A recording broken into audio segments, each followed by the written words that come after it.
Hey there, welcome back to 16 Stops, a podcast. My name is Josh, and I'm here with Brandon. What's up? And this is episode 7, and in this episode, we're going to talk about how we make YouTube videos. All right, Brandon, this is going to be a fun one, but we had a great time. Last week talking about cinema cameras, and it got a little bit of a lively discussion, which we love because we love our cameras, of course. I do want to say, like I've been saying for all these episodes, is that thank you for watching, everyone out there, and sharing this. It's been awesome. It's the people have received it really well and have really been enjoyed it, and we appreciate that. And if you haven't already, please hit the subscribe button down below. I try to remember to ask for you guys to do that. I know a lot of you aren't subscribed. It makes a huge difference for the channel, so we would really appreciate that. All right, so do it. All right, so a couple of personal things here. Brandon, what did we buy this week? I love that that's the question. I love it. It's just like an expectation. Brandon, what did we buy this week? Well, I mean, it's not like you're not wrong. You had a pretty fancy purchase, so let's talk about this. I know. Yeah, it was. I bought this. I don't know if you guys can see this. This is the Leica Q2 Ghost Edition. I've had my eye on a Leica Q2 for an extremely long time, and I finally pulled the trigger. I just got it on Wednesday, so I'm still very much learning the menu and trying to figure out how to do everything, but the image quality on that camera is honestly pretty amazing. Coming from like an R5, which has an amazing image, and they're very similarly spec'd at full frame, 47.5 megapixels, there is something about the image off the Q2 that is a little different. It's kind of like a Komodo. It's got like some depth, texture, and clarity that the R5 doesn't have. So I'm really eager to use it. Well, congratulations, Brandon. That's pretty sweet. It's got the special sauce. I have not owned a Leica. I think the closest I've come is I use the Lumix 24-70 lens that's certified by Leica. That's my closest thing to Leica ever. So, and if you haven't seen Brandon's video, he did a sweet unboxing, like level 10 or 11. Like, it was unreal. So we'll leave that in the description. You should check it out. It was really cool. And awesome job with that. Thank you. I appreciate it. Let's get on talking about our audio issues that we keep talking about. We just experienced it, which was crazy, right before we hit record. I'm sorry we just complain about this constantly. So I'll start with my end. Is I've complained about having issues with the Rodecaster Pro 2 is what I have. I sent a DM to the people at Rodecaster, and they're like, yes, fill out the form online. I did that. No response for a week. I was DMing them. I eventually tweeted at them, finally got a response, and finally heard back from the company, and they're going to send me a new one. But I'm having issues where my smart pads are all freaking out, and got a couple other minor gripes with it, and it's not a cheap device. I mean, I'm blown away by the audio quality. As I've said over and over, I'm not an audio expert, and for me, I can like push a few buttons and it like sounds great. And then you had some issues like with the one you received too, right? So yeah, I returned the first one because this is the second one, and then when I got the second one, I purchased the first one from B&H, the second one from Amazon. I'm not sure if that means anything, but I paid the brand new price and clearly got sent a used one. It didn't even come. This is on the second one, right? Yeah, the second one was clearly used. Like the film wasn't on there. Like it was already dirty and dusty. Had some fingerprints on it. I was like, what the hell? But we were recording a podcast, so I'm like, I'm just going with it, whatever. But it wouldn't turn on. Like the on button, I'm clicking it. And it would turn off on itself. So I was having some on-off issues. And then literally right before we hit record, I was like, Josh, look at this. Look. And I showed you what was happening. And one of the sound pads would just come on by itself. And it was like cymbals, I think. Chimes was coming on. It was like, what the hell? And that's the exact same issue you had, Yeah, right? I'm having an issue where if you like just not even press the button, but like lightly touch the smart pads, it'll like turn it on, or it'll turn the one on next to it. Or sometimes I'm doing a podcast with you and I look over and it's flashing at me like it's turning the symbols on or whatever. Well, I showed you, I barely tapped the edge. I didn't even touch the smart pad. I just touched the Procaster to itself. The result I got was like the person said there's probably a short or something. And I said, is this a common mistake, a common, fault? And no response on that. So I was a little disappointed in the time it took for them to get back to me, but I'm giving them the benefit of the doubt here. If we get a new one and it works, I'll be happy. But I think the result of this, Brandon, is that we're complaining about everybody. So like no one's ever going to send us anything. We are going to be the most sponsorless, unprofitable podcast in the history of podcasts. I guess that's you guys, great for you guys know watching, that we're being honest with you guys about this stuff. So anyways, we'll keep you guys posted about our Rodecaster Pro 2 issues. It's a saga. We're going to have a saga. It's going to be a documentary. Mark Bone, make a documentary on this. Or I'll make a review at some point. Or I already guess I did spill the beans on that. But some stuff came out, and it's always awkward because we filmed this a few days before it comes out or a week ahead or whatever. So this is a little bit delayed, but the Canon R6 Mark II RAW capabilities are now possible because they finally updated the firmware on the Atomos products, and I made a video about it. I tested it. It really doesn't give you much more dynamic range, and the image was just kind of messy out of it. So I definitely would not recommend it. You have to go check out that video. I'll leave it linked in the description. And plus, go ahead. Atomos. I was gonna say like Atomos firmware updates, like is the most complicated system of updating ever. I don't even know how to describe it, but the fact that you have to like acquire a token. Okay, the token is not for the firmware update. That's for like unlocking to features. Get the raw. So, yeah. Yeah. So if you don't know this, if you want to like, you have an Ninja V and you haven't used ProRes RAW before, some of them you have to pay for. Like if you want to unlock H.265, you have to pay for it in the Ninja V. That's one thing that's in the Ninja V Plus. But if you like want to unlock ProRes RAW, for some reason you have to register your device like hardcore, put all your information, serial number in there, and then you download literally a token, which you then put on your SSD drive, and then you put it into. When I got the Atomos Xcast or whatever, that live streaming thing, I felt like I was sent on a quest.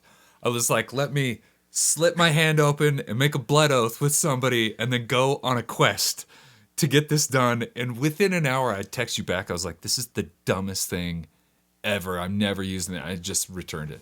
It was so freaking complicated. So I have one too, and it's in a drawer. So that I'll just say that.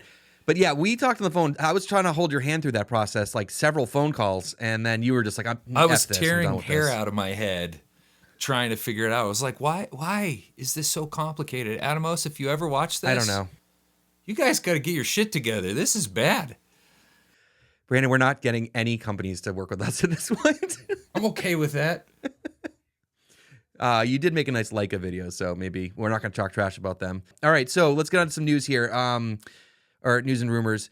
First of all, the rumor about the Canon R5 update, which we've been super excited about, has leaked out that one of the things that's going to be there in there is one thing that was hypothesized, which is a 400 megapixel pixel shift technology. So why are you already laughing? Like this? Because it's the thing that none of us asked for. Canon's like, you need super megapixel pixel shift, and it's like, do we? Did we ask for it? Did we ask for 400? You know what's going to happen is somebody's going to be like, oh, this is rad. They're going to do it. And then they're going to try to airdrop it. And then their computer's going to explode. Okay. All we asked for was 30-minute record limit and C-Log 2. That's all we want, right?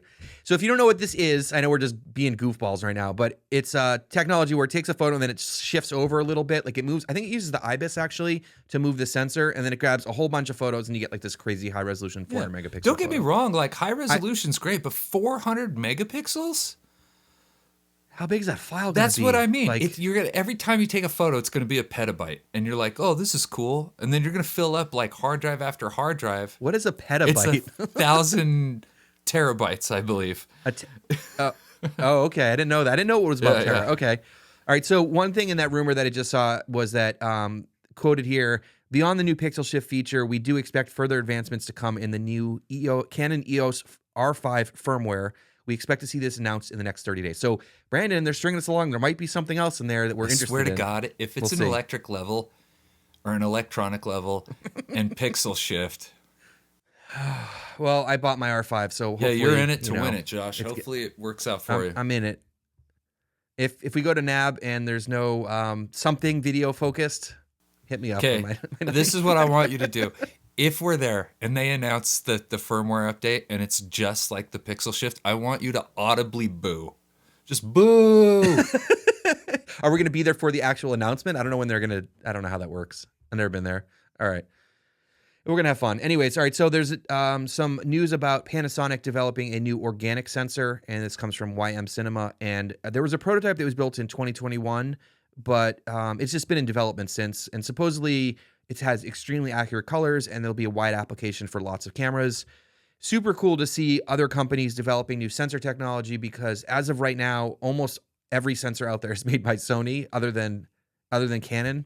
And so it's really interesting to me when I look at cameras like Fuji and Panasonic, Nikon. I never actually used the Nikon, I don't think. But anyways, they're using Sony technology for sensors, and they're putting their own spin on it with their own technology. But we also talked recently about Sigma working on a new Fovean sensor. So I hope we see some more sensor technology come out. That'd be really cool. I'm kind of in the same camp as Cam Mackey, where he says sensors are like film stocks. And so I like having a different assortment of film stocks to choose and get different looks out of each thing. Yeah, it's also interesting to see that each company takes the same sensor and makes it look completely different somehow, which is just fascinating to me too.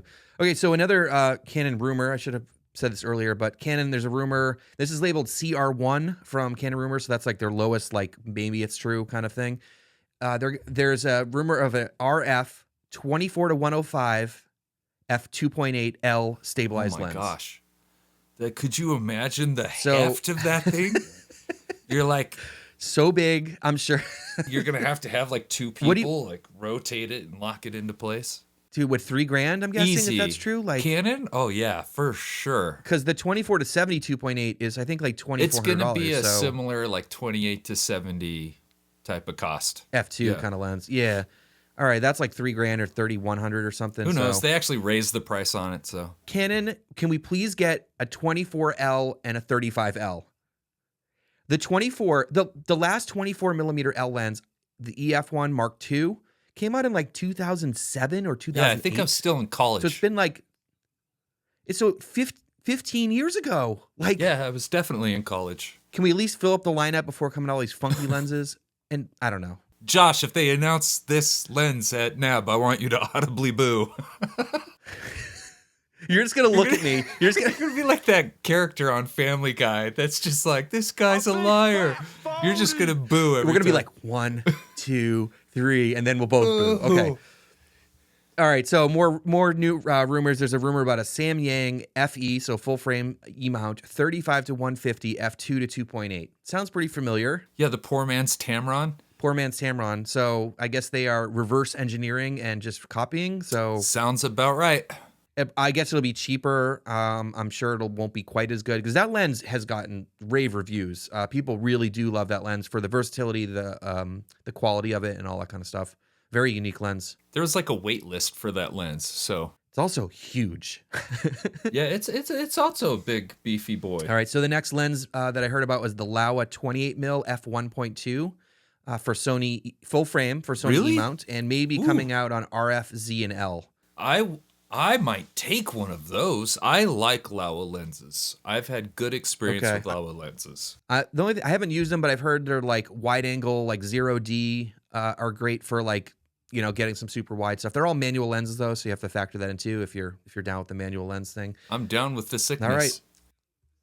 And then there's a rumor about a new 7 Artisans full frame lens, and it didn't say the focal length, but by looking at the teaser, there's like a diagram of all the elements. People think it's going to be a wide angle. Okay. So I would guess, Brandon, is it like a photo lens or a cinema lens or? I don't remember actually. Okay. But if I were to guess, and Brandon, I can never remember the names of it. I have the 50 mil full frame cinema lens. You have the Spectrum version, the Spectrum line. Okay, the Spectrum one. They sent it to me, and I was going to review it like, I don't even know how many months ago. I'm embarrassed. I need to review it, and it's a really cool lens. They have a 35, a 50, and an 85, and maybe they had like a 24 or something. But you have the Super 35 ones, right? Yeah, I do. I have the. I'm seeing if they were within arm's reach, but they're not. I have the Spectrum, so that's the Super 35 version. I have a 12, a 25, a 35, and a 50. And they're very interesting lenses. They're on the cheaper side. I think I picked up my entire set for, I want to say like $1,200, $1,300. Yeah. But what makes them really interesting is, one, they have excellent close focus distancing, distance, however you want to say it, and then they go to an aperture of t1.05, which is That's crazy. pretty bananas. And they have some wacko character. They look like Helios lenses. If you watch that Leica unboxing I did, I used the set to film that. And there are some parts where they almost look anamorphic. So I really enjoy them. So it's really cool to see these, I think mostly Chinese manufacturers come out with these cheaper cinema lenses because they do have a lot of character. They're not super clinical. Mm-hmm. And I think for a lot of people that are looking for unique looks out of their lenses, they can be great options. And a lot of people are going for vintage lenses, but those have their own, things that people have to deal with vintage lenses that you don't have to necessarily with a newer lens. So there, Brandon's got one right there. Very tiny too. And That's some of them the can other be nice thing. pretty inexpensive. Yeah, those are small. The full frame one is not super small. It's like pretty heavy and a lot of metal and stuff, but it's full frame. All right, so the ZVE1, which we've talked about before, and after the release of this podcast, it should be coming out like within a day or so. So I think it's the announcement set for March 29th. Should we start a betting pool, the over-under of how many creators are going to drop ZVE1 videos on Embargo Day? Dude, Sony influencer game is strong. That's all I have to say. I'm going to say no less than 50. I'll take under on 50. Okay. That's a lot. Anyways, there's going to be a lot, I'm sure. It pretty much seems like it's fully leaked at this point, and that also makes me think that there's a lot of people that have it, so there's a lot of chatter out there. Yeah. And they're labeling it now officially as a vlog camera, and in the trailer it said like vlog to your full potential. So, Josh, Brandon, right up your alley. I've wanted to vlog to my full potential for so long. I've always been right under full potential, but now I'm definitely going to reach full potential with the ZVE1 FXS. I know you can never remember the Sony names. So I've been thinking about this camera more. Obviously, when the specs get fully leaked and we see some reviews and some footage and stuff, I'll probably make a video about it, talking about it. But one thing that I thought about that's crazy is that if this has the same guts as the A7S III, like sensor and all that stuff, FX3, it's also the same sensor out of the FX6. Like if you can get an FX6 sensor for like $2,000 or $2,500 or whatever, like that's kind of bananas. Let's be honest. That's pretty bananas. So, anyways, that's a great sensor. I love my FX3. So, anyways, we'll keep an eye on that. I'm sure it'll get a lot of attention. One thing I want to bring up. Yeah, we will definitely be seeing it soon. One thing I want to bring up, and I know this is when you guys watch this video, and I'm not talking about you, Brandon. I'm talking about the audience. I always like. I got it. The proper you. That this comes out a little bit after the news, but I just want to take a moment to talk about DP Review, and it has been shut down. And one thing I didn't realize about DP Review was that they've been owned by Amazon for like 15 years. I had no idea. I had no idea either. Tony Northrup said it. Yeah, so as soon as I saw the news, I started doing some research, and I was like, who owns them? And I was like, Amazon bought them in 2007. I was like, what? So horrible news to everyone who works at DP Review and the photography and videography community. They've been a staple for 25 years or something. And for me personally, when I was getting into photo, video, or just video, I wasn't reading blogs on websites. I was watching YouTube videos. So I obviously have spent a lot of time watching Jordan and Chris, who are amazing creators and a huge part of the community. And I'm really happy to see that they've landed with Petapixel and they're going to continue working. I just think a little bit more about what this means for photography and for the community, because obviously it's going to get deleted. Like they're not even going to let someone else host it or. That's absolutely bananas. Yeah. And I think it also says a lot for the industry as well, because the older photographers and stuff, it was based on this kind of stuff, and they're kind of just like, peace out, you know? Yeah, you're kind of killing off like a complete generation of photographer, which is sad. Like you said, I'm stoked that they got their Petapixel gig. That's really my only connection to DP Review, because I haven't been doing this that long. But I will say, I love those guys. They're freaking hilarious. So I love watching the reviews. But best of luck to everybody at DP Review. All right, so one more thing is that YouTube podcasts are now a thing, and it exists. I think it kind of exists. It's kind of rolling out slowly and kind of like half baked. I feel like, I don't know. Is that the impression that you have about it? Yeah. It's definitely like throwing something against a wall and seeing if it sticks. Okay, so I'm really confused about how this will affect content creators in terms of the reach, the monetization, the analytics, all that kind of stuff. But from what I've seen so far is that the podcast side of it will be in addition to the regular stuff. So what we do here is that we upload the podcast to YouTube as a regular video. And then on the back end, we can set up a playlist that is a podcast playlist. And then now we are a podcast. But there's also other stuff. If you're on the YouTube page on your computer and you go on the left, there's a podcast like tab. And if you hit that, there's all these categories, all these random categories like mixing consoles and consumer electronics and recording studios and stuff like that. And I think YouTube is just randomly assigning videos. So like there's a whole bunch of Tom Buck videos in there that are not podcasts, but like he probably says the word podcast a lot of times. So I'm wondering if Google is like listening to what we're saying. And if we say podcast enough times. Maybe I should put that on one of these sound buttons and just lightly tap it every 5. It'll just be constantly saying podcast. You won't have to, podcast. So maybe if we say a podcast anyways, and I think we did enough, but maybe they'll put us in there somewhere. In the podcast section. Anyways, I want to talk for a moment about our strategy with the podcast because some people have been asking us about audio versions and stuff like that. And demanding. We're just very transparent. Yeah. So most people that start podcasts, they start an audio version and then they want to do a video version. And then they have to like set that up and do the whole thing. We've just decided to do the video version from the beginning because we already have video setups and we're video people and we're YouTubers. The other part of it is that if you start a podcast, there's like no searchability for podcasts. It's really hard to get found as a new podcast. But when we drop the video into YouTube, we know how YouTube works, or at least we think we do, and a little bit. And so we know that we can push people in the right direction. We have the ability to do titles and thumbnails. We know how the monetization works, and it's just a lot more comfortable for us. Now, part of the podcast thing in YouTube is there's going to be a way to upload audio versions to YouTube Music, is what they said. And there should also be a way at some point, people are saying that if you start watching watching this video here, and then you like get in your car, you can just switch over to YouTube Music and you can listen to the audio version and it'll like know where you were in the podcast.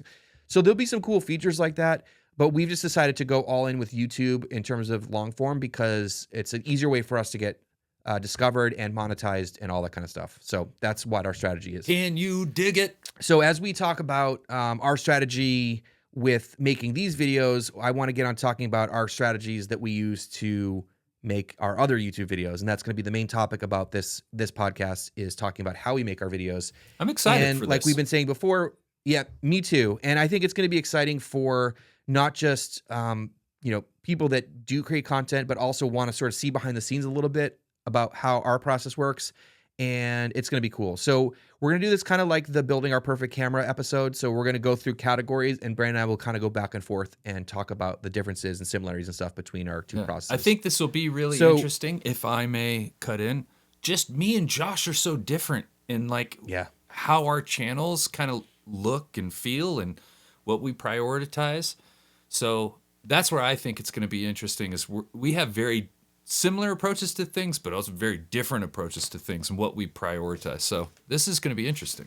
Yeah, and keep in mind there's no right way to do any of this stuff, and we're going to talk about what we do, and I'll probably give a little bit of advice as we go through this because I've done a lot of YouTubing and had some decent success as well. So I think it's interesting that you need to lean into your strengths, and I think that's a big part of it. So some of the things that Brandon's really good at, I'm not as good at, and vice versa, and so we've leaned into those things. So there are some differences.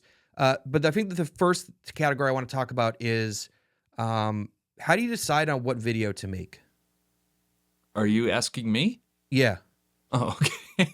The first thing you have to do is... Are we talking to the YouTube community here, or are you talking to Yeah, to this me? is not... I have to figure out I need a different you. I should say Brandon. Okay. Hey, that works. We're still working on this kind of making videos. So Brandon, how do you decide on what video to make? Okay, well... Because of you, I now have kind of a different approach to how I'm prioritizing the content on my channel. It used to be just like anything fitness, mental health related, I just throw it up. Now it's a little more specific. Josh has taught me about the 3-bucket system, and I really like it. So my main channel, I have 2 channels, main channel and camera channel, are both broken down into these 3 buckets. And so I have a big whiteboard. It says content for March, main channel, camera channel, shorts for both, and I just start filling out the good idea, the ones that I think are going to be really good for each of those buckets. So right now I have like 6 videos for each channel that are on the horizon. Some fall into review, some fall into tutorial, some fall into the mental health side. And it might slow down growth because I'm not going super hard into one specific like niche. I know reviews crush it for me, but I kind of get burnt out of that. So this is a good in-between way for me to be consistent, enjoy what I'm doing, but I'm just not growing at probably the rate I would.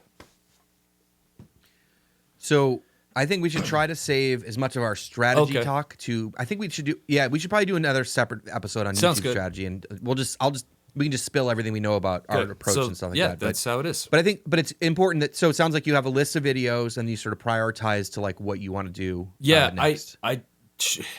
I need a better way of going, what's urgent, what's important, what isn't urgent, what isn't important.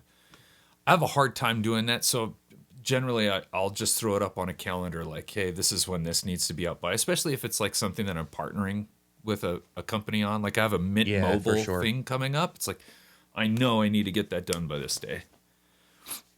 So do you work on one video at a time, or are you like constantly working on several videos? You know, because I have 2 channels, I'm always conflicted. I'm always torn. And so sometimes I will shoot stuff like I'm knee deep into a video right now for the main channel. But this thing was kind of like sparking my interest, and I'm like, oh, I got to get that done. And so I shoot it, and I realized that doesn't work very well for me. It's too distracting. Things fall through the cracks if I try to take that approach. And so now I'm more of I have to get it all done in one shot, and then my brain is free to move on to the next video. What about you? That's exactly how yeah, I'm the same way with that. I cannot work on several videos at a time.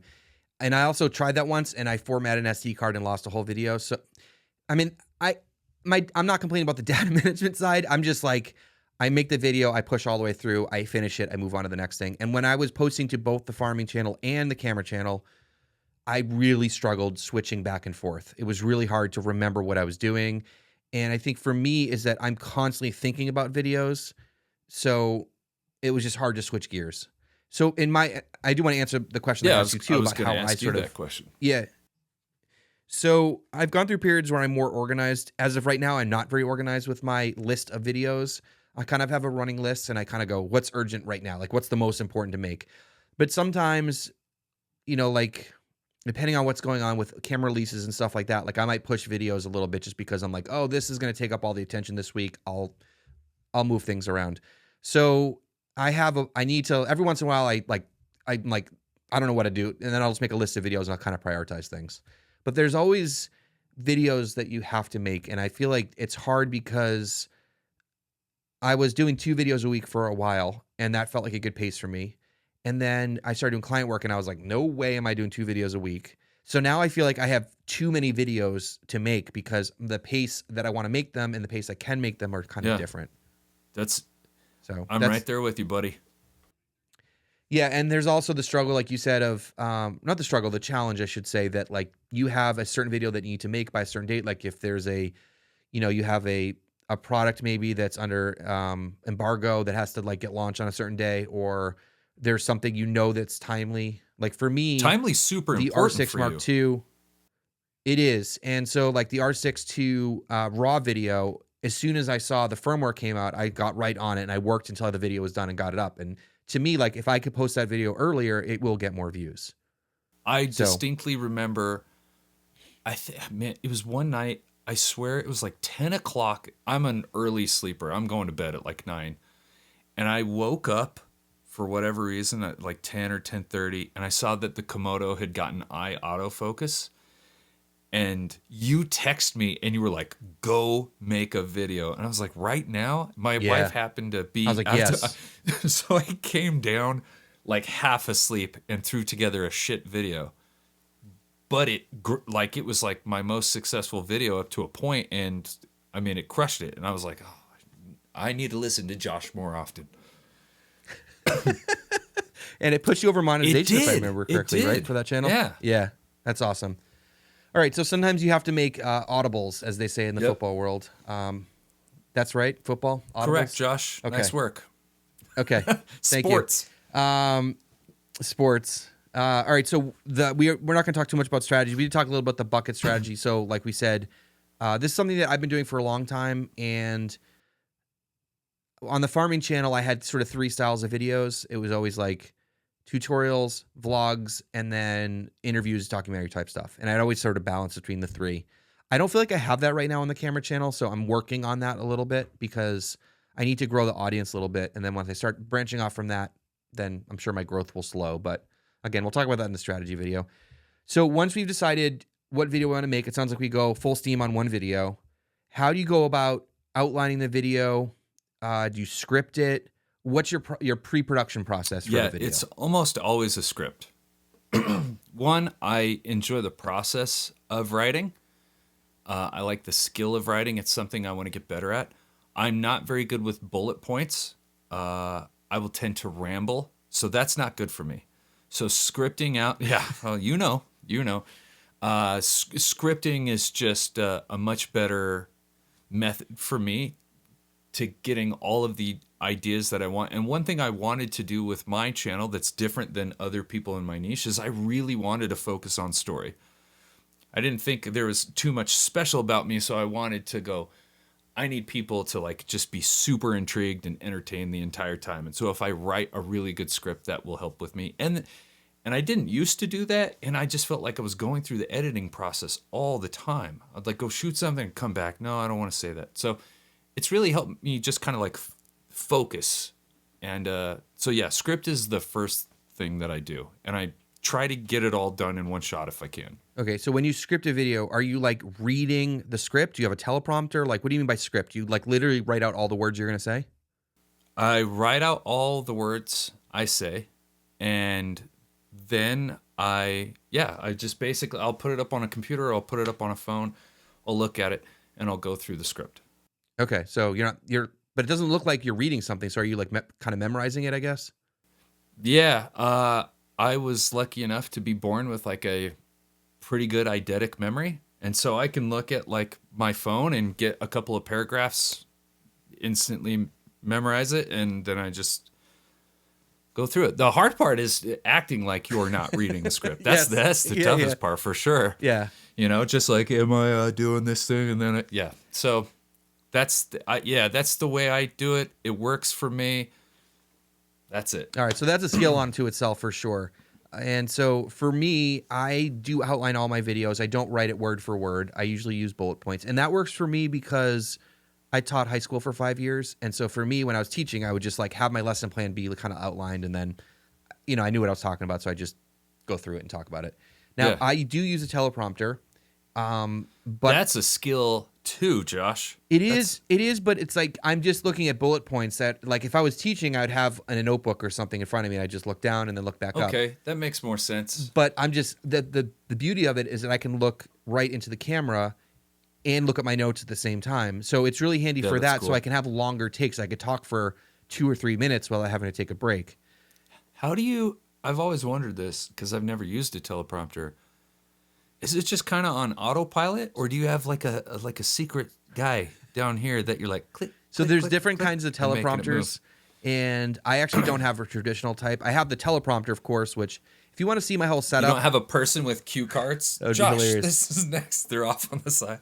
So if you want to see my whole setup, I made a tour video about my whole studio, and I go through all the nerdy details. I'll leave that in the description. There's like tons of cool stuff in there. I have a pretty complicated setup. So it's a teleprompter in which it has that angled piece of glass in front of the camera, but then I have actually a monitor in there that connects to my computer. So whatever's on my computer gets displayed on there.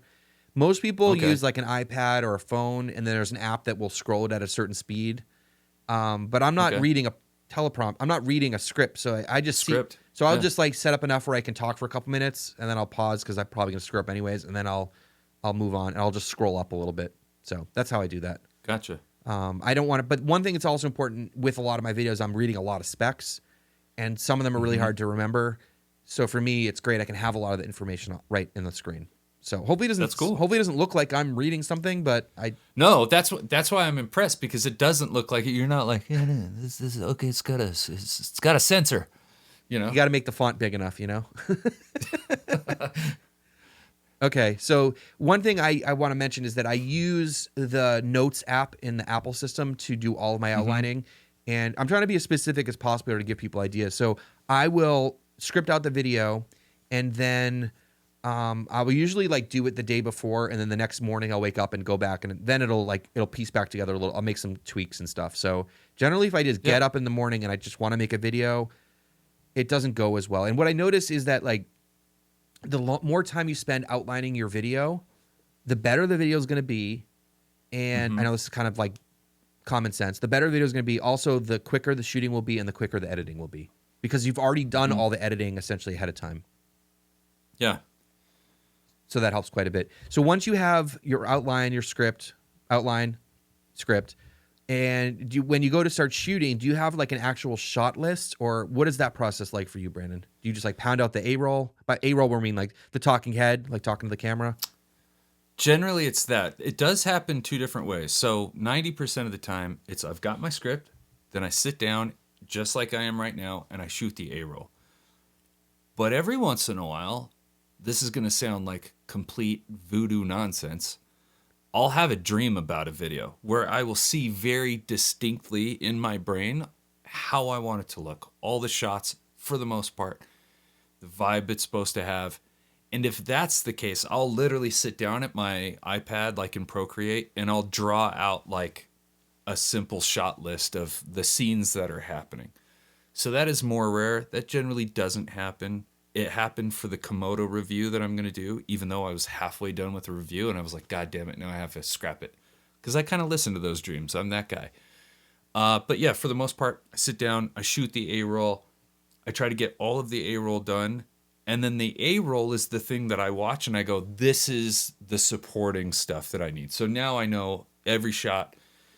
And then I'll typically go through the B roll, and it might be 2 or 3 more times before I get the whole thing laid out. But that's kind of the gist of it. That makes sense, and I do some of that too. And it depends on the style of video too that we're talking about. Like if you're doing more vlog style, you're doing a tutorial, you're doing a review. They're all kind of different. But yeah, I'll do all the talking head, and then as I'm editing it, I'll go, I need a clip of this, I need a clip of that, or I mentioned this test before, and I'll go grab it from a folder and like put it in the video as B-roll, or I need a shot of this, and then that's kind of how I work with that. But the other part of it, if I'm doing a review or one of those like comparison videos, I will shoot all the test footage, get in the computer, edit it, label it, like set it up for the video, because then I can watch it and make my analysis, because I need to do that before I make my outline. That's true. You got to have this. You can't. You have to have the script after that. Yeah. You can't like just assume this is going to be the outcome. Right. You have to have the outcome first. Yeah, exactly. You can't like make your conclusions ahead of time. So Yeah. I'll probably write out a list of things that I need to test, or I just know the things I need to test, and then that'll be the first day probably. So Yeah, there are certain things when I do like reviews, like I'm doing some stuff on Whoop right now, and like today I was at jujitsu and I knew I had to shoot a bunch of jujitsu stuff, so I shot it. I don't have any other footage. I know I needed it, and I needed it today, so it was like, well, I'm here. I got to shoot all this, and then I'll work it in somehow. okay, let's talk about B-roll for a second. So if people don't know what B-roll is, it's usually A-roll is like the talking part or the main, whatever the main thing is, and B-roll is something that you hit on the screen to cover up either cover up cuts or to emphasize a point, or it's the other things that you see on top of the person talking. That's B-roll. So do you do a lot of do you use a lot of B-roll for, like how do you go about B-roll? Is that a whole process for you? I know you said before, like when you do your edit, then you'll see what you need. But what's the process like that for you? Yeah, I think a lot of it depends on the tone of the video, but I think becoming a good editor, you have to kind of like feel like pacing is so important, Yeah, right? yeah, And B-roll helps with that. And so if I'm into an edit and I'm looking at everything, I'm going, this is something I need to add, whether it adds to the story or adds to the information that I need to deliver, give some context to the video. But I'll do what you do. I grab the notes and I just do essentially like a big list, and I go, this is all the shots that I need, and then I go through and I do it. And I'm not always super specific, but sometimes I know I want a slider shot of this. I want like a nice, like really smooth, I want some motion, or I need like a top down because this is the angle, So I'll start to include that. But for the most part, it's just like I need a shot of me at my desk working. And then I just, if I shoot it and I don't really care for it, I go, you know what, this would have looked better if I shot it and made myself, like a low angle shot instead of the high angle shot. So it's kind of like hodgepodge for me, Okay. for the most part. So I don't use a lot of B-roll in the sense that, well, I do use B-roll, but I don't go out and like do product shots. Like I don't set up the beauty slider shots or whatever.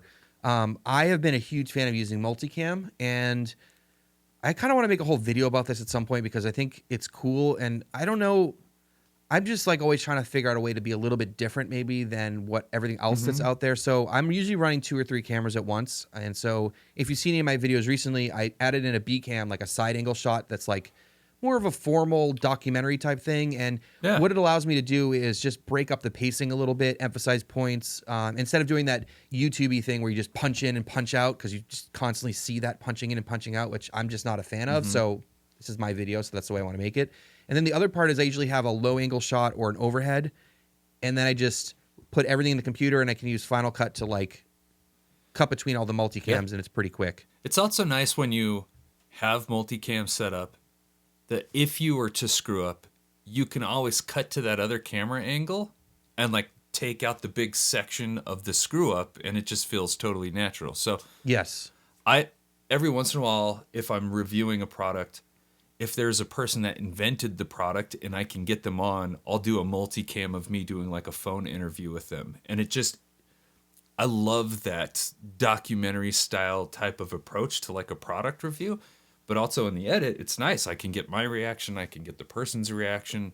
And like you said, it just helps with the edit, cutting between things, helps with pacing. Yeah, I think there's a love-hate relationship with the 2-camera angle thing on YouTube. Most people think YouTube is like one camera, you talk to the camera. But I've been playing around with the second angle, and I don't know, it's kind of fun. And like if I'm going to talk for a couple minutes and I don't have a ton of B-roll to put in, like it does help break it up a little bit. Got to enjoy what you're doing too, Josh. Yeah. And I mean, it's different, right? Like I feel like I'm making something a little bit different. And it may not be what people jive with, but at least I'm making what I like. So, all right, so let's talk about gear. Nah, no way. No way. So any sort of gear things, I just want to say that one thing that's really helped me is that I try to streamline my gear setup as much as possible. It's very complicated, but in terms of shooting, everything is kind of set up and ready to go for the most part. And the line I like to use is lower the friction. Any way that you can have either the right gear, extra gear that's just set up, ready to go, the faster you can get to pressing record without fussing with stands and lights and setting up cameras, the more your content you're going to make and the better content you're going to make. So that's something it's been really important for me, Brandon. And I don't need to get specific about like cameras and stuff like that. It doesn't really matter what camera you're using, but what in sort of your gear setup have you like been, I know you've been like trying to work on like efficiencies and stuff like that. So you've helped me a lot. I think from not only from that, like a creative resource, like the longer you take to get to the actual making of the thing, the less stoked you'll be on it, the longer it takes, the more friction happens, things go wrong. So you really helped me from that standpoint, becoming more efficient, but also I think it's good for my channel to have a more consistent look. So one thing that I bought off your recommendation that has completely changed my life, and that's not an exaggeration, is a Very pole, which is basically... Yeah, good call, Brandon, yeah. It's the stripper pole for camera gear. So they're just these big poles. They just use tension. You push them into the ceiling and lock them down. You have like a light stand or a tripod. They take up a ton of space, and you can only put like one thing on them. Whereas the Very pole, I have my C70 set up. I have an R5C on it. I have an overhead light right here and like a podcast mic attached to it, and it only takes up that much floor space. So I've reclaimed this entire floor, which is just nice from a sense of anxiety. Like if I'm stuck in this chair and I'm surrounded by tripods and light stands, I kind of get anxious. But it's right next to my computer. I literally just turn around, click on, and I'm like shooting, and I'm ready to go. And I love the angle, and I'm done. I just grab cards, put it right into the editor, and then I'm solid. Yeah. So definitely go check out my studio video where I talk about those, and also the minimalism part 2 video you just posted. Yeah. It show off some of that stuff. It's great because it clears up floor space. But the other thing that I love about it is that once everything's locked into place, you don't have to worry about it moving. Like if you Yeah. you can't like kick the tripod, or like it's locked in. Like if you once you get your shot set up, it's not Yeah. moving. Yeah. So I like that a lot too. I think we've already. Oh, do you mind? I've got a couple others if you're okay with Yeah. it that have helped me out. Absolutely, dude. And again, this is thanks to you. Even though this might seem crazy, I swapped out lights for lights that are on Bluetooth. So now they're just up, and I can literally like either take a remote and turn them on, or use my phone and turn everything on. That way I can leave them there. I don't have to get up and do that. But here's the other thing that's made a huge improvement to efficiency. One is getting an editor that will allow me to do the things I see in my brain. Because when I first started this, I had like an NLE that was on iPad. And that was fine until I got good enough that it could no longer do the things I saw in my brain. But the other one was getting a computer that could operate at the speed I could operate at. So it was a huge investment. It was like $4,500, I want to say, for the MacBook Pro that I bought. But it just chews through footage. And that's so nice. You're like, if you're in the flow, you want things to flow. I don't want to be hindered all the time by little rotating balls. So that was a real big one for me. Yeah, I have to concur with that. And in my studio tour video, I know I've mentioned it 3 times now, and I'm not like just trying to plug it, but It's that was a one great of the, video. You go watch that video. not a lot of people watched it, which was interesting because it's literally all about gear, and gear videos do usually pretty well. Yeah. But I started off with the computer, and I was like, yeah, the computer. I have a Mac Studio, and I spent a lot of money on it, but it is like, if you want to increase your efficiencies and workflow and make more content and be better at making content because you're less frustrated, and buy a nice computer. Like there's no way around it. Like it just simplifies your whole life. Agreed.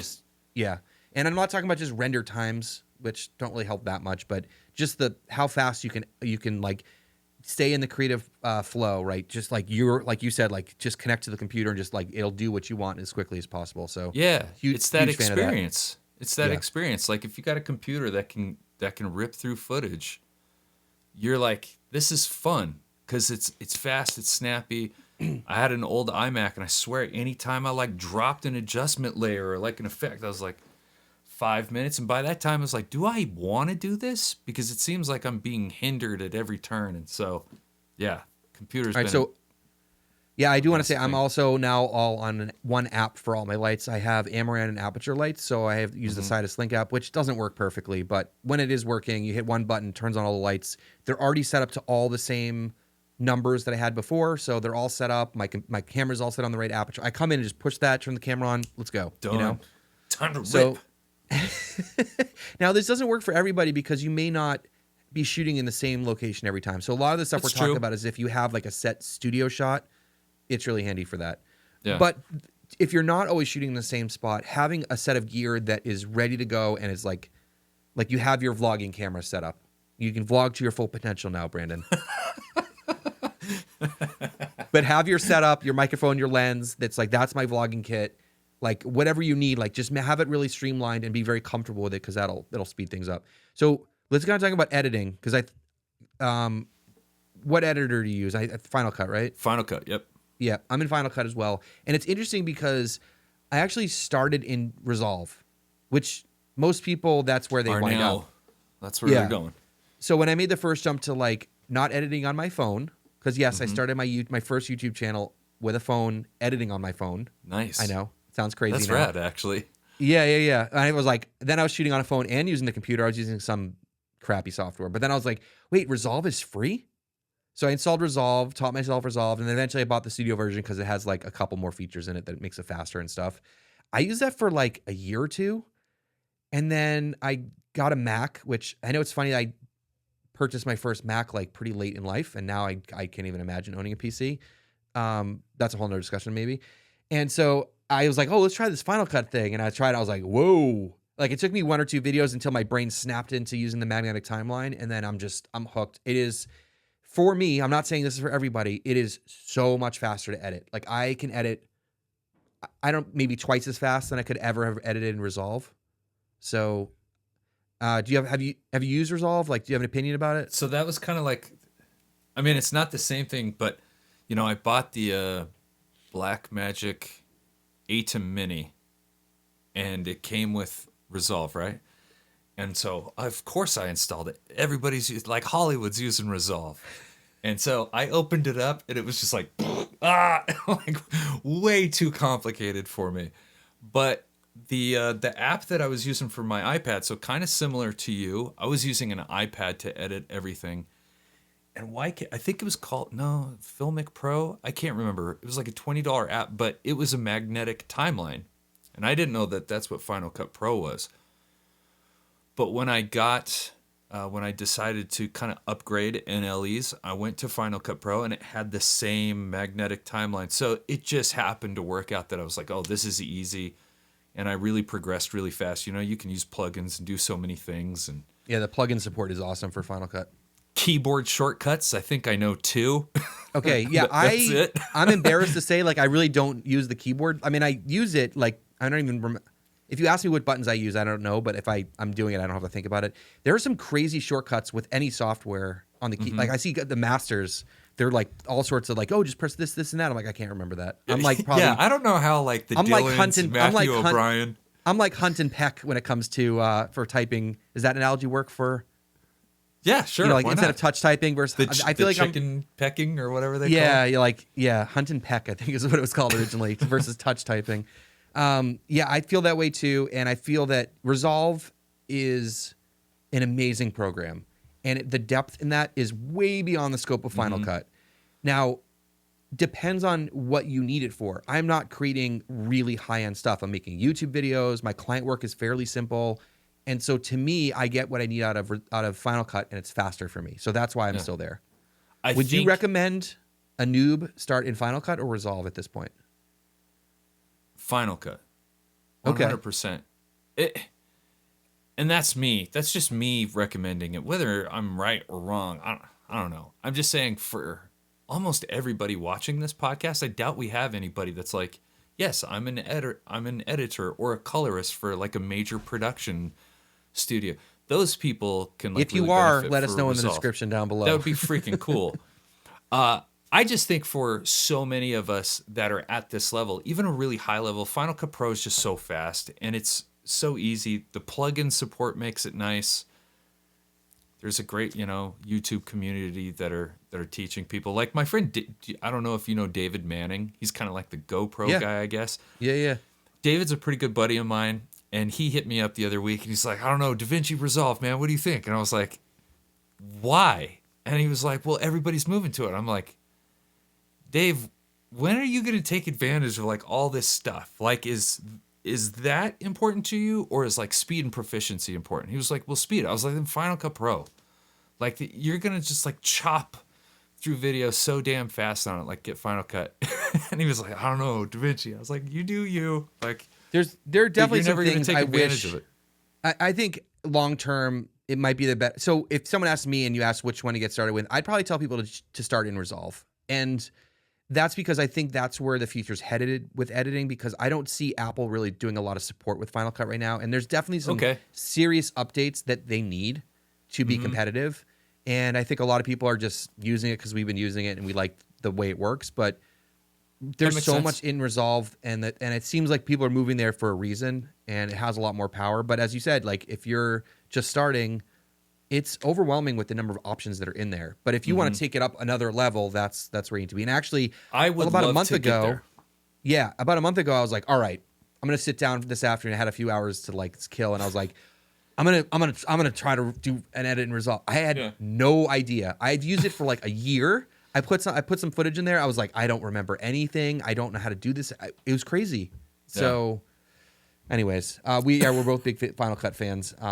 Anyways, but there's no right answer for that for sure. Let's get on talking about grading, because I think grading is part of the editing process, and people part of the editing process, and also people don't really talk about grading. I noticed like I put out a few grading tutorials, and people are like, no one posts about this stuff. Oh, really? Yeah, it's just not like generally when I watch a grading video, it's always okay. So here's how I graded. I use my LUTs. They're down in the description. I watch the Wakakazi guy. I can't ever pronounce his name. but he's got like the professional bowler's like glove on that makes his like ball experience like crazy smooth. And I'm just like, who are you? Is it like What is going on? that, or is it like a wrist thing? Because I can imagine like if you No, were no, no, no. So it's so like professional artists use it all the time, and it's because your hand like sweats and gets nasty. So like if I'm using my Procreate like to draw, oh, okay, like you have this glove on, it just means it's smooth. Like it doesn't get stuck. You're not like okay. so it makes the experience smoother. But they have those for like those editing balls, like the Dude, I want one really badly, but I think they only work for Resolve, right? Like, I don't think they work in Final just Cut. get it, and then like every once in a while, show it in a shot, and you'll look like super legit. You never have to plug it in. I'm not wearing the glove, though. I'm not wearing the glove. But anyway, this guy, like, whenever I watch him do it, he's got like 30 something nodes, and I'm like, I don't know what's happening. Like, that's Okay. too. I'm not at that level yet. Okay, so the reason why I do want that little console thing with the three balls in it The with all speed the buttons. editor, yeah. I don't know. They make like bigger ones. I don't need like the one that's the size of a room. I just want the one that. You like roll in this ball, like. Okay, we're Anyways, good. I really enjoy color grading, and so I think that would be really cool because I do grade everything by hand. So before I talk about my process, Brandon, are you doing a lot of hand grading? Are you using a lot of LUTs? Like, what's your process like? Are you shooting in log first of all? I assume so. Yeah, log or raw, Okay. Just mostly raw if I can do it, even with the card thing. Like I just like shooting on the raw. Anyway, I will be honest, I don't feel like I am skilled or I have a good enough understanding of color and light to really be a quality artist. So I am one of those people that use LUTs. Okay. And I have a rather large assortment of them. Some of them are great, like the ones from Red and the Phantom LUTs. Those are great. Some are not so great. Like the manufacturer's LUTs are pretty garbage. But I do have one that I know looks great in studio. And so I'll throw it on there. Every once in a while, I like to use Film Convert because that just gets me to a point where I'm like, hey, that looks pretty good already. And let's go from here. Yeah, there's a lot of great LUTs out there, and I do want to concur about the technical LUTs that come from the manufacturers. They're not good. I have to say the Red LUTs are incredible. Like they really like you pop that on, it like looks like a movie pretty much like right away. So I do like that, but the technical LUTs, especially like the Canon technical LUTs, the Sony ones are okay, but they were designed from cameras forever ago, like, and so they don't work on the color science of the new sensors. Like it just doesn't look good.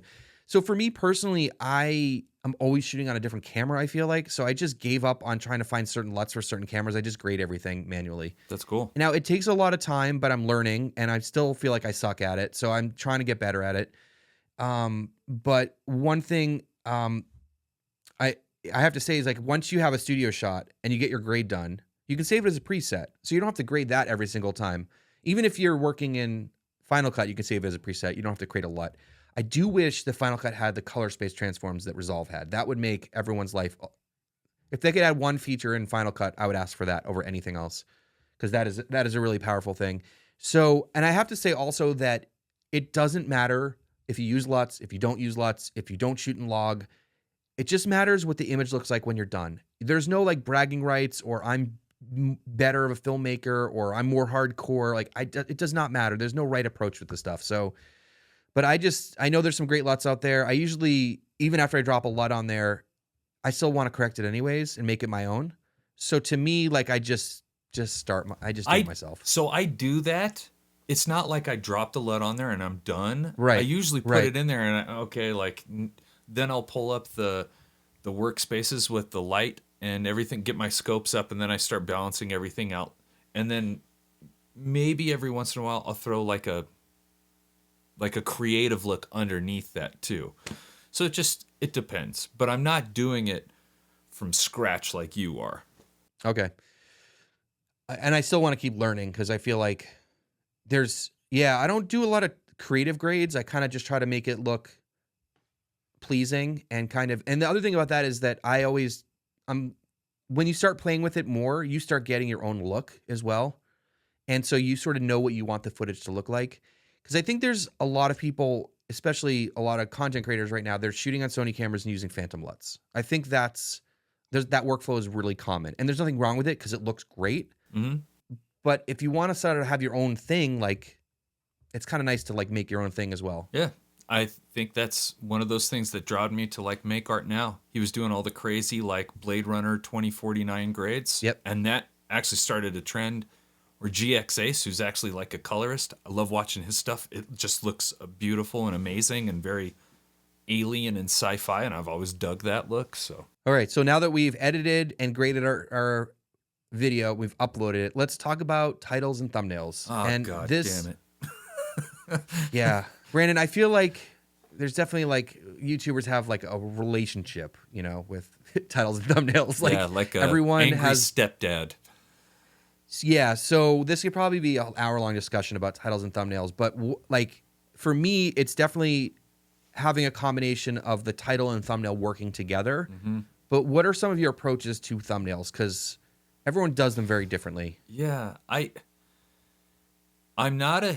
I've tried doing the Mr. Beast type or PewDiePie, you know, because they are the ones that stress titles and thumbnails so much, and I watch their approach and I go, okay, and I've done that, and it just hasn't worked for my channel, and so now I'm really trying to dial in a more consistent look, something that is going to get clicks for a really long period of time. Nothing, something that isn't trendy now. You know what I mean? Like, hey, this Yes, will, yes. like a good suit. It's going to last 10, 20 years. It'll look good. So I don't really have specifics on what I'm doing right now. I've been liking like top downs and stuff like that. And I think it's really clickable. It looks nice. There's nothing clickbaity about it. I don't know, Josh. That's kind of my approach right now. Okay. Yeah, I think I really like your thumbnails. I think they've been really nice lately. Like they're really pretty. I think they show off what they do really well. And like you said, I do personally like to focus on that evergreen content, which if you don't know what evergreen is, it's when videos just continually getting views over and over again. And so before I knew that term, I used to call it searchable content. Like people are going in and searching for how to do something or whatever. And so I find that when you have really simple titles and thumbnails, that it's like someone's going to go search for FX3 versus FX30. They type that in YouTube and you see like my video, it's like the two cameras, clearly the title is what it is. They're like, that one looks good. I'm going to click on that. And so we have to think of our videos after we make them is we have to market them. We have to sell them to people. We have to get people to click on them. And there's a lot of strategies out there. And But a we're lot not of the talking ones about I see, strategy. yes. Okay. Sorry. I don't like the I'm sorry. the traditional. No, you're right. You're right. Right. I don't like the traditional like YouTube-y thumbnails. So we're talking the shocked face. Yeah. The like, the what's up with the arrows? Like why are there arrows on everything now? Like that. There's trends with thumbnails. Yeah. It was the pointing. It was the pointing, and then there's like just an arrow to something. Sometimes that. Stuff like Yeah, that. so, I remember. But then there's the actual arrow that's drawn on things now, and sometimes the arrow doesn't actually. Dude, I hate that. I hate when like a thumbnail will have an arrow or a circle, and it's like, I watched this at 25 speed and I found this, and you're like, oh god, I gotta know what that thing is. I don't know if you remember this, but a couple of people in our Discord group, I want to say it was Dylan Bates, tall Dylan, did this thing with a timeline and like put a circle around it and an arrow. I think he watched some video, but I swear to God, like every editor after that started doing it because all the videos were just crushing. He like started a trend. I was like, so many freaking arrows. Ugh. And then there's the styles that are like, don't do this, or like, so there's that whole angle too. Yeah. That's not really my style, and I'm not hating on anybody here. And there's a lot of approaches to this. I'm just gonna talk about what I feel comfortable with and what I like to do. My thumbnails are very simple, and mainly that's because I don't have a lot of skill with that kind of stuff, and I also want to have a very simplistic look and branding to it. So when you see a video of mine, you're probably like, that's a Josh video. And if they see one from you, you're probably like, that's a Brandon video. So part of the marketing of your brand, which is you and your channel, is your titles and thumbnails. So people know if you're constantly doing certain looks with arrows and pointing and shock face like that, they know, or the really bright, sparkly sort of looking things. Mine is usually like a camera with some like normal looking lighting on it. Like that's my style. And like Yeah, it's boring, but like that's what that video Like your is. last one, it was like maybe the R5. It was a Canon camera, and it just said like C-Log 4 over it. And I was like, I know that's a Josh video. I don't even have to. Yeah. It's like the what is it? The lineup, the criminal lineup. They just like stand, and you're like, Josh, that's a Josh video. Well, that's kind of what it is. Like when you are going into YouTube and you see all this information in front of you, like how do you stand out amongst everybody else? So if everyone's got the pointy arrows and I'm like the guy that's just a camera. You're like, I'm So going to me, that way. That's the way I'm going. I don't know. It could be the wrong way. I don't think I could don't get think more it clicks is. on videos. You're doing Okay. great. Thanks, dude. And I think the two most viewed videos on my farming channel, they're both just a picture. There's no words or anything on it. It's just a photo. And I think the titles is a huge part of it. So when we're as content creators hitting each other up for advice on titles and thumbnails, people are like, "What do you think of the thumbnail?" Like, what's the title? Like they have to work together. Yeah. And so No, go ahead. how important is like the title, do you think, versus the thumbnail? Okay, so this isn't like a huge swath of people on YouTube, but I asked my community. I was like, "Hey, what do you guys like think is more important? Is the thing that makes you click on the video the title or the thumbnail?" And 95% of them were like the title. I was like, "Oh, okay." Interesting. So I really try right now because that's the story. If I'm leaning into the story of the video, with video. Sorry, I mentioned earlier that I prioritize story in my videos.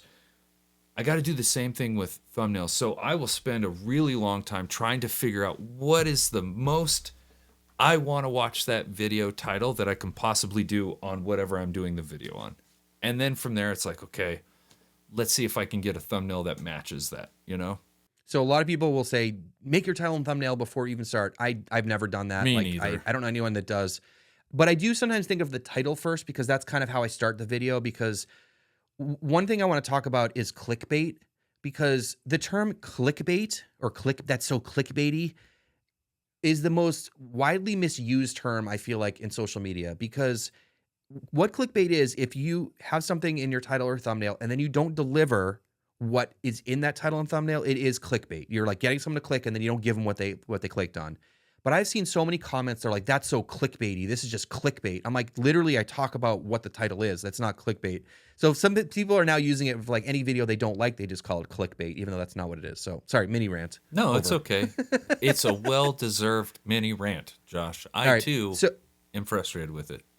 Okay, so that's what clickbait is if you don't get what you were given in the title and thumbnail. So I agree with you. I think the title is really important.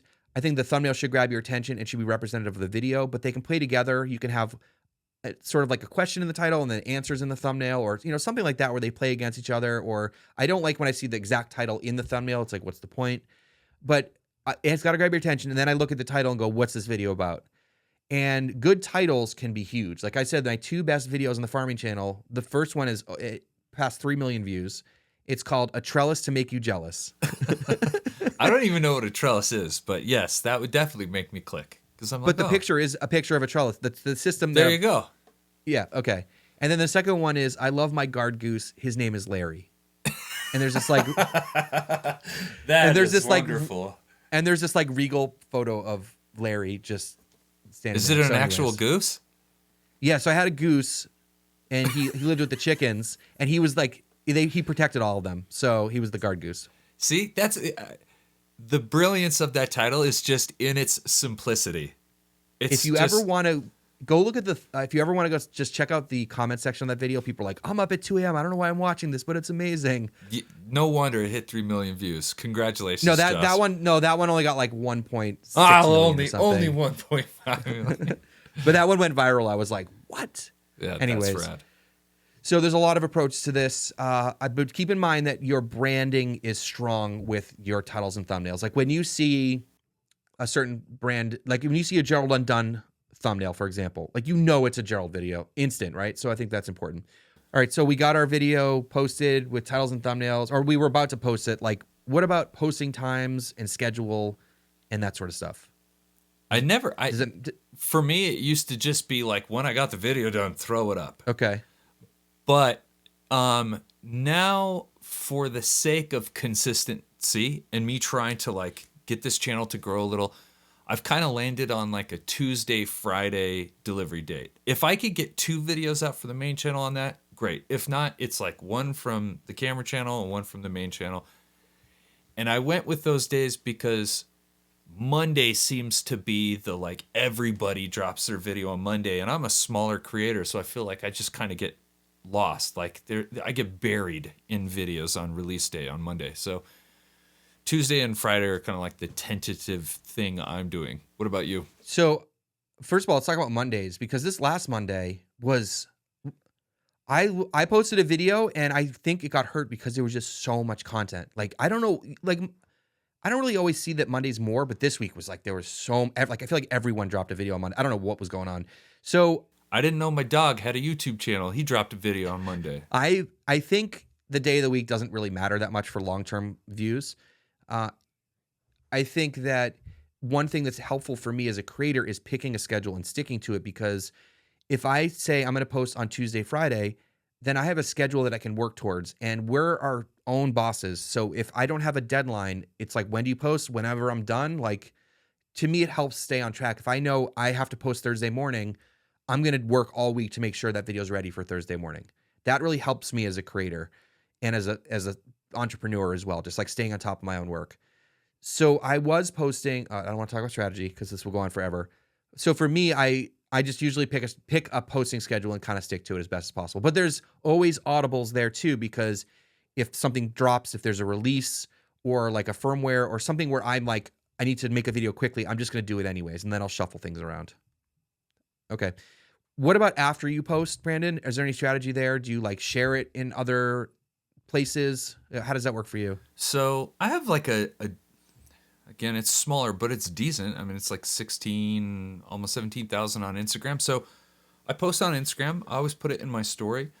The demographic for my Instagram following was like the polar opposite of what I have from YouTube. So am I seeing a huge crossover? Probably not. I also post on the community page of YouTube, you know, like, hey, here's the new video. And then also within my Whoop app, like my little private community, I post there because they love those videos. They're very devout, and I appreciate the support. We've talked about this before. Like, is posting on all these other platforms actually contributing to a huge amount of viewership on my video? Probably not, but I know for me right now, I'm in a place where I can't not do everything I possibly can to get more eyes on. And so for me, it's more of a, if I'm going to take the time and make this video and really commit to this YouTube thing, I have to, like, no stone will be left unturned type of thing. So how long, I totally understand that feeling and that approach. How long after you post the video do you then share it on other socials? Like immediately. Like right away? Pretty much immediately. Immediately. Okay. Yeah. I've played with this a bit, and I've noticed that I didn't get a lot of click-throughs on stuff like that. Now it's even weirder for me because my Instagram following is mostly farming related. That's where I grew that audience, and I don't post on there anymore, really. I'm like barely on there. And I do have like a decent sized audience, but it's like the wrong audience, so I don't really use it that much. And so, but even when I was doing farming content, I would like have a video that would like slightly underperform, and I would like panic and be like, oh, we need more views. So I'd post on Instagram. It didn't make a difference. Like, I'd even go and look at the analytics, and I didn't get a lot of click-throughs.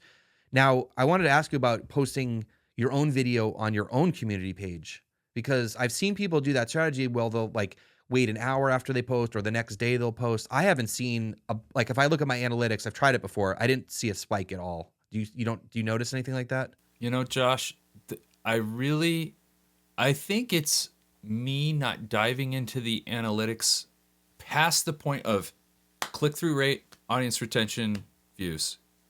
Like, I kind of focus on that for maybe the first day, and then after that, I'm like, it's done. Okay. And so maybe that I'm not doing that right, but I couldn't tell you whether or not there's a correlation between me posting my own video on my community page and seeing a big influx. But you're just like, I'm trying to do everything I can. Yep, that's kind of where the buck stops with me. I really don't have the capacity to also dive into the analytics side right now. It's like, okay, just do the work, do what you can, let the chips fall where they may.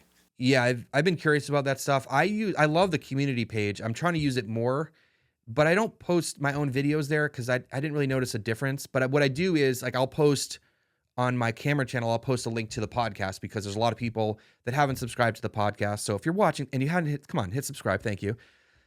I do that, or sometimes I will post on there if like one of my friends makes a cool video or someone I don't know makes a cool video and I just want to share it, I'll share it there. I think it's a really cool opportunity to use your platform to elevate other people as well. So I like to use it for that. What else after you post? Managing comments, like how do you handle? I don't want to get into comment stuff, but like, do you have it scheduled? Do you like get on for a certain amount of time every day? Do you like how does it work for you? You know, one thing I really took pride in when I first started, and even now, is really responding to every comment I can. You probably know this. At some point, if you get big enough, you just can't. Like, you couldn't respond to everything, nor should you. I've learned that there are some comments that just aren't worth your time. They're not worth your energy. They're not worth the real estate in your brain. But for the most part, yeah, I'm really active on comments. I want to make sure that people, if they're going to take the time and watch something that I made, I want to just at least say thank you for watching, you know, or answer questions, because I usually get a lot of questions in the comments. But that's just kind of my approach with it. There's not like a set schedule. I don't go, okay, I'm going to be on for an hour and I'm going to do this. I just kind of go, you know, I mean, even 2-3 weeks after, I want to make sure that they know they've been heard, unless they're a complete douche. Yeah, I don't have a set time for that either. I kind of get around to it when I get around to it, or if I'm in the mood for it. Sometimes I'm like, I don't want to even hear what people have to say about this, or I'm like, hey, I want to interact with people. And I think you've done a great job, obviously, on this podcast and also on your own channel with interacting with the community. So I was just curious about that. Okay, so anything else about? I mean, we've been rambling for a while here, Brandon. Anything else about YouTube making videos? I'm not strategy related, but just in terms of the process that we left out. No, I don't think we did. I think we covered like I mean, in the format that we had and the time we had, I think we covered pretty much all of it. Nice work. Cool. All right, so what's coming up next in episode 8, Brandon? Yes, episode 8 is going to be a fun one. Me and Josh are going to rank our top 5 favorite cameras of all time. Are you excited? I'm excited. I'm a little nervous on the homework assignment because I feel like there's a lot of pressure, but I'm excited. Yeah, it will be fun to talk about for sure. One thing I think that will make this even more fun is we would love to know what your top favorite number 1 camera of all time is. So if you want to shoot a video or send us an email and just tell us what it is and why, we would love to see these. If you do shoot a video, try to keep it to like 15 seconds, but just send those to 16stopspodcast@gmail.com. That's going to be the next episode. Absolutely. We love to include you guys. I know we keep forgetting to mention this in videos, but we do want to include you as much as possible. And video content would be great because we can actually put it in the video. Yeah, it's so much fun. All right, guys. Thank you so much for sticking it out and listening to us ramble about our YouTube for so long. We really appreciate all of you. We've been having a great time.